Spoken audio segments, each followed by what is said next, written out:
কি শুরু হয়েছে ময়মনসিংহে?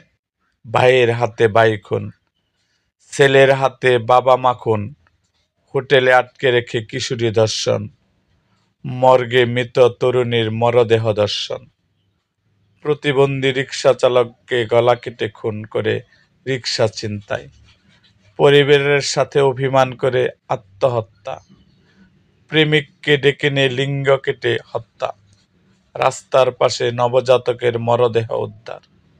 এছাড়াও চুরি, ছিনতাই, ছুরিকাঘাত তো আছে। গত 10 দিনের আমলনামায় বোঝা যাচ্ছে মানুষের মাঝে হিংস্রতা কতটা বৃদ্ধি পেয়েছে। বাদ যায়নি গর্ভবতী গাভীও। সত্যি সাধারণ মানুষ কতটা অসহায় হয়ে পড়েছে। এরকম আরো ভিডিও পেতে এবং রাজনৈতিক অঙ্গনের নানা ঘটনা ও ইতিহাস জানতে আমাদের মুক্তাগাছার ইতিহাস মিডিয়া ইউটিউব চ্যানেলটিকে সাবস্ক্রাইব করুন এবং পাশে থাকা বেল আইকনটি বাজিয়ে দিন।